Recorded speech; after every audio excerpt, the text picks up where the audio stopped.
Welcome back. All right, let's talk about wrestling. A little bit of wrestling. I haven't done a wrestling video in quite a while. Now, I don't consume wrestling like I used to. I just don't. The idea of taking as much time during your week as necessary to watch all the wrestling, it gets kind of ridiculous. So you have 3 hours for Raw, then you have 2 hours for SmackDown, then you have 2 hours for Dynamite, another hour for Rampage, and then you have what? 2 more hours for Collision. We're up to 10 hours. 10. So when people talk about the wrestling landscape and how certain shows don't get that great of view counts, 10 hours of wrestling. But I wanted to talk about it today. I'll start off with talking about Brian Pillman Jr. signing with WWE. I didn't think AEW used him right. I didn't. I didn't think that. Like, I like the Varsity Blondes, but they never got any kind of a push. Julia Hart leaves the group, joins the House of Black, and that's it. They never got any kind of measure of revenge for that. Pillman was then in a feud with MJF. That never went anywhere. Pillman never won a feud. It never happened. And even though I think Pillman's a decent wrestler, I'm not saying he's going to make you forget Seth Rollins tomorrow. But Brian Pillman Jr., a lot of natural talent. I think he's good on the microphone as well. Maybe a little bit underrated. Him signing with WWE makes total sense. It really does. I think that Pillman, if utilized correctly, could be. I don't know about main event, and I think sometimes we as fans get so obsessed with main event stars, and this guy should be in the main event, this guy should be in the main event. Look, being in the upper card, the upper mid card in WWE, you still make a really good living. And I could see Pillman getting to the point where he is, in contention for the U.S. or the Intercontinental title. And if they do this right, he could be a real huge star for WWE. I also want to talk about the LA Knight thing. Oh, look at that. Look at that. I had this board made up a while ago, at least this part of it.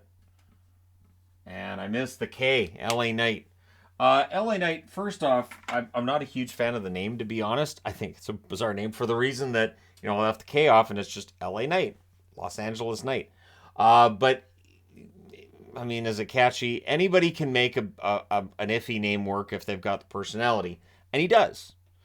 I don't know if I'm as sold on him as a main eventer as other people are right now. The crowd clearly really supporting him. I don't know how far this goes. Like, does he beat Roman Reigns? I can't see that. I really can't. Should he? Sure, why not? I am of the mind that keeping the title on Roman for as long as they have, I don't think it's done much for the title itself. I think it's kind of made it boring. When you know that Roman's going to win every night, it gets kind of boring. But LA Knight, is he the next guy? We'll see. In all likelihood, he ends up winning a title and being upper mid card. That I think is probably where he ends up, and I think that's fine. Again, you can make a really good living. Dolph Ziggler's been there forever because you make a good living living that way. Sure, and Ziggler's an example too of there was a time where that the groundswell of crowd support was there, and they kind of capitalized on it, and then they dropped the ball. And this is just something WWE does. And so with LA Knight, he may get that push, and it may not last very long. I would not be entirely surprised. I also wanted to give props. So I think the most entertaining personality in wrestling is Chelsea Green. And I say this as somebody who I have watched Chelsea Green from the beginning of her career, which began here in British Columbia. And to be honest, I thought she's okay. She's all right. I don't know if she'll ever make it in WWE. I felt she didn't quite have that stereotypical look of a WWE superstar. And yet, she has proven me wrong, right, left, and center. She is fantastic.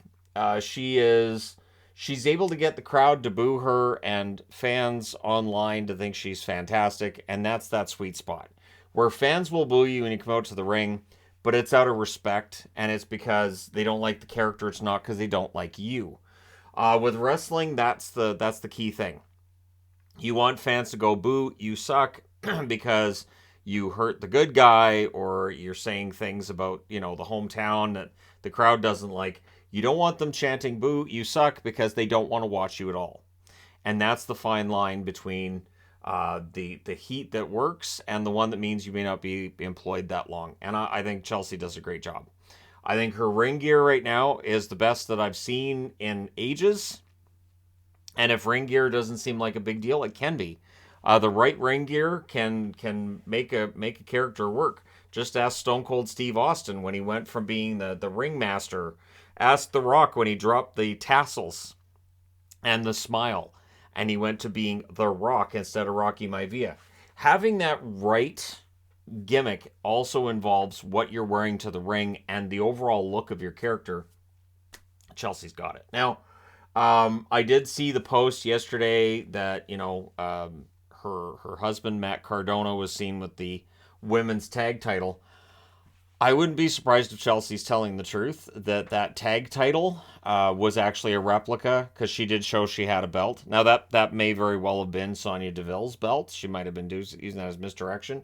But I've seen, is she going to get in trouble with WWE? Why? Why? If the belt is being used in another promotion, but it's not being defended, and Matt Cardona's bringing it out because he's proud of his wife for winning that belt, it's free advertising for WWE. It seems kind of silly to insinuate that now, if it got damaged, if it was used as an angle, if there was something there where the company he was in profited off having the belt present, then maybe. But I don't think. I mean, WWE doesn't half the time care where the tag belts are. And at least with Chelsea and Sonya Deville, you have somebody who's tag champs that it makes some sense. Liv and Raquel, I never bought them as a tag team. It just seemed like it was two women slapped together because they didn't know what to do with either of them. And the men, that's happened too, where two guys just get kind of, yeah, you're in a tag team now.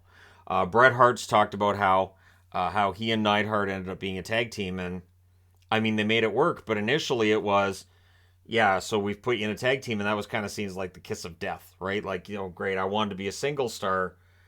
Tag team is quite different. So I give Chelsea full props, and I think at some point in time, she's going to be a women's champion in WWE.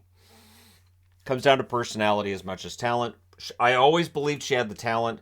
I did have some concerns in regard to her overall, her look and various things when it came to promos, but yes, she's fantastic. So I wanted to talk about that. And then SummerSlam. So we'll go over the card here, and then I'll talk about AEW for a bit. First off, you've got Roman Reigns versus Jey Uso.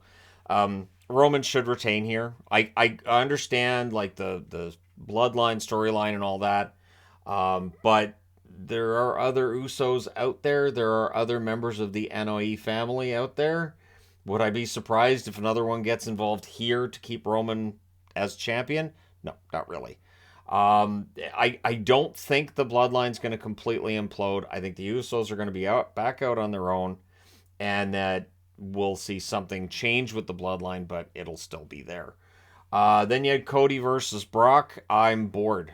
I hate to say that, but it's true. The Cody versus Brock thing, for me, I'm kind of over it. But I'm not as much of a Brock or a Cody supporter or a Brock supporter as others. So to me, it's just, yeah, Cody should win this because it's the rubber match between the two. He should win it. If it was an actual fight, well, of course, Brock would win most of the actual fights in WWE, so you have to kind of push that to the side. But yeah, Cody should win that. Seth versus Finn.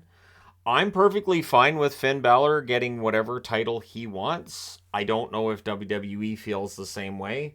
But at least with Hunter, if Paul Levesque / Hunter Hearst Helmsley is still making the booking decisions, I wouldn't be entirely surprised to see Finn win this.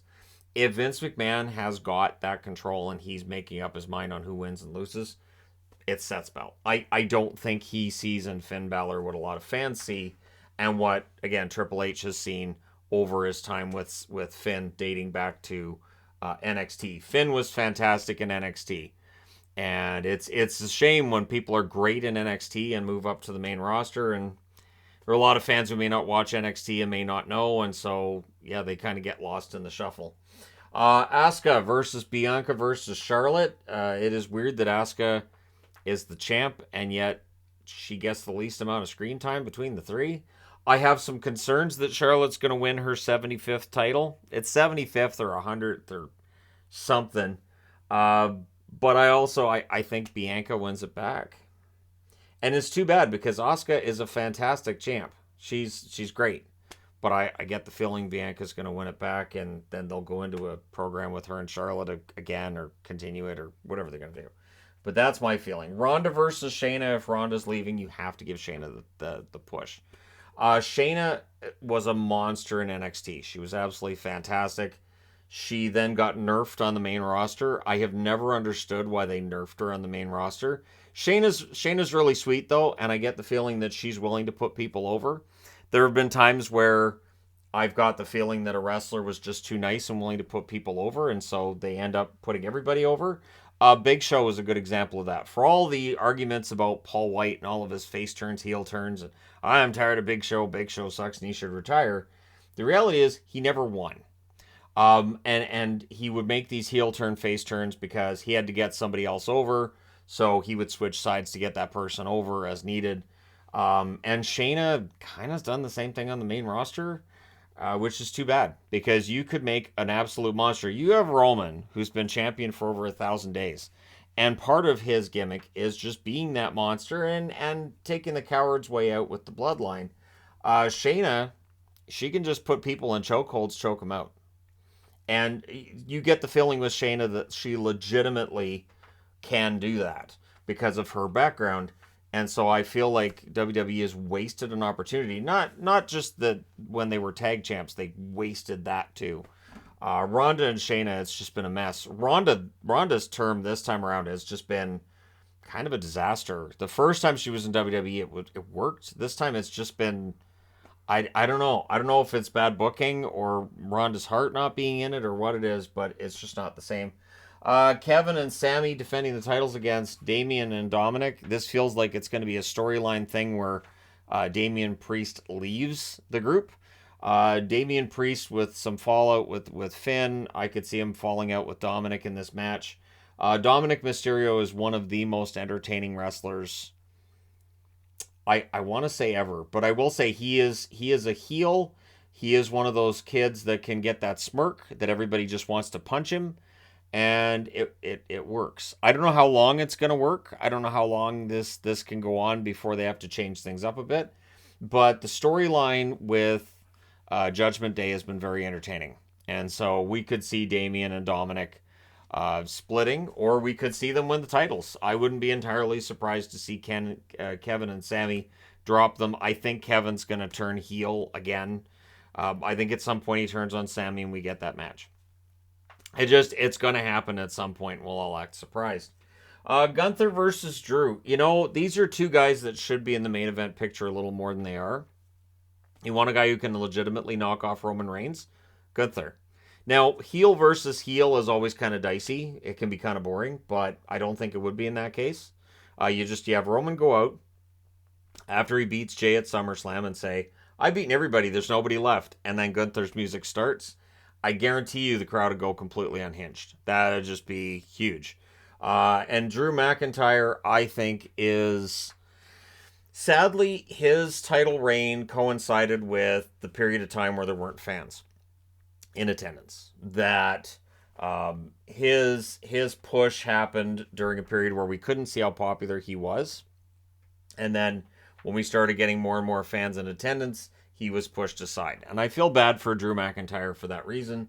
But he's a very good worker. He's got the look. He's got the ability. The guy can talk.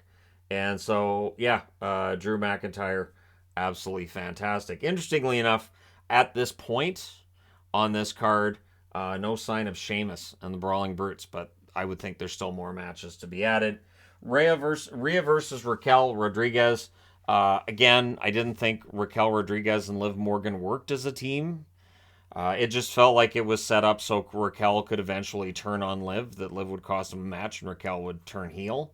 But this feud with Rhea could be great. Rhea Ripley, you get the feeling that at some point in time she could end up wrestling against men as well. Because she looks like she can go, and that her versus a lot of the different men on the roster could be very interesting and refreshing. But Raquel Rodriguez could probably do that as well. So these two ladies against one another should be a good one. And then you have Austin Theory versus LA Knight. I do expect LA Knight to win here. Theory it feels like he's on the verge of maybe becoming a big deal, sort of like what you've got in AEW with Ricky Starks, where there's moments where it feels like they're going to be a big deal, and then it doesn't quite. There's something not quite connecting. And with Austin, I think it's sort of something with the fans that isn't quite connecting. He needs the right storyline. He needs something to either grab maximum heat on himself, or the crowd's really going to hate him, or some kind of a face turn, something unexpected and out of left field. Well, it's not going to happen here. Wouldn't be surprised to see LA Knight win. Apparently, he's getting a push after SummerSlam. We'll see where it goes. Becky versus Trish should be a really good match. Trish Stratus, I think now is probably a better wrestler than she was 20 years ago. I feel that way. But then again, when women's wrestling was a thing during Trish's era, it was quite different. The bra and panty matches, of course, were prominent at the start of her time in WWE. It's part of the reason Trish was there, was her look. Absolutely gorgeous. And so that was a big part of it, more than the talent. The talent has caught up. And I think where she's at right now, she's already a Hall of Famer. She doesn't have anything to prove. I think she's relaxed in the ring. I think she's a natural heel. I know it's great to cheer for and have her as a babyface. She's a natural heel. Her best runs have generally been when she's the bad guy and people are mad at her. So having Becky as the face and Trish as the heel makes a lot of sense. Even though the other way around could work as well. Becky can play face or heel, but in this case it makes sense with her playing the face. And then you've got Logan Paul versus Ricochet. I saw a website erroneously saying Jake Paul versus Ricochet. No. As much as WWE would love to have Jake Paul, it's Logan Paul who makes them some money as well. I would expect Logan Paul to probably beat Ricochet. I'm still kind of surprised he didn't win Money in the Bank. But again, with Logan Paul, he's meant to draw the cash. And so we'll see how things turn out between him and Ricochet. But it should be a really good match. One thing with Logan, whether you like him or you don't like him, he is a natural in terms of wrestling ability. Now, AEW has All In from Wembley Stadium on August 27th, which apparently ticket sales have been ridiculous. And then a week later, they have All Out in Chicago, which is a week-long activity leading up to the event. So that's 2 Sundays in a row with pay-per-views. I'll be interested to see how this turns out. Of course, we've seen WWE go to 2 nights for WrestleMania.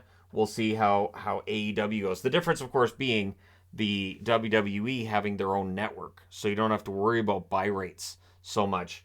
For AEW, they do.